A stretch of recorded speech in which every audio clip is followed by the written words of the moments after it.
সকাল, সকাল ঘুম থেকে উঠেই আজকে সিট পড়তে বসেছি। তার কারণ স্কুল নেই। স্কুলে অ্যানুয়াল স্পোর্ট চলছে সেই কারণে স্কুল বড়দের চলছে সেই কারণে স্কুল এদের বন্ধ আছে। তো এদিকে সকাল, সকাল আমিও কাজটা সব সেরে নিয়ে ওকে একটু পড়াটা করিয়ে দিচ্ছি। তখন ম্যাম আসবে আর পড়াগুলো করিয়ে দিলে পরে ম্যামের কাছে পড়াটা দিতে সুবিধা হয়। তো এদিকে কিন্তু মানে বাচ্চাদেরকে এভাবে একটু না দেখলে পারে কোনোদিন বাচ্চারা কিন্তু এই একভাবে টিচারের কাছে কোনোদিন পড়া সেভাবে শিখে না বা করে না।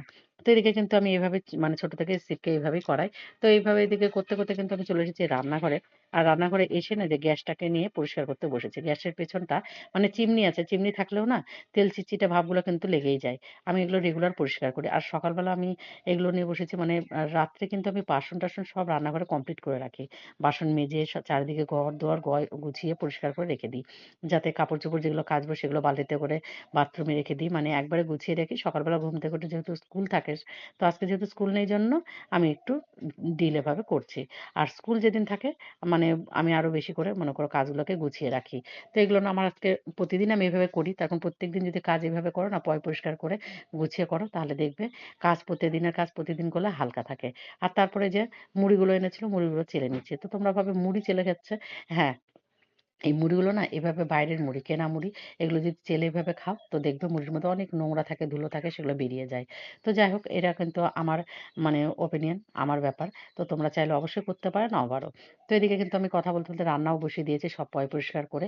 আর রান্না প্রায় কালকে ছিল, কিছু, কিছু রান্না ছিল জানো তো? তো এই কারণে না বেশি রান্নার চাপ নেই। আর এদিকে সিট আবার যে ম্যামের কাছে অনলাইন ক্লাস করছিল। তো ম্যাম আসবে না বলছিল, তো বলছিল ঠিক আছে অনলাইন ক্লাস করে দিই। তো এদিকে আমি কিন্তু এই যে চালতার টক করব। তো এই চালতার টক খাবে তোমাদের দাদাভাই কয়েকদিন ধরে বলছিল। তো বাজারে ঘুরে, ঘুরে সেই চালতাটা এনেছি।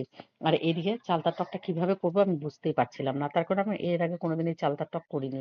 তো এটা আমি আবার মোবাইলে রেসিপিও দেখে নিলাম যে দেখি তো কিভাবে হয়। তো রেসিপি অনুযায়ী আমি এটা করলাম। এই যে শুকনো লঙ্কা, পাঁচফোড়ন সম্বারা দিয়েছি। আর এই চালটাকে আগে আমি হলুদ, লবণ, গরম জল দিয়ে ফুটিয়ে সেদ্ধ করে নিয়েছি। আর তারপরে কিন্তু আবার এই যে সম্বারা দিচ্ছি। আর এর মধ্যে হলুদ, লবণ এড করে একটু হালকা জল দেবো। তখন সেদ্ধটা পুরোপুরি করিনি। আমি থেকে অল্প একটু সেদ্ধ আবার একটু কড়ার সময় করে নেবো, নিয়ে চিনি এড করব। তো দেখো আমার এবার সিদ্ধটা একদম পুরোপুরি হয়ে গেছে। তো তোমরা কে কিভাবে করো আমাকে অবশ্যই একটু কমেন্টে জানাবে তো যে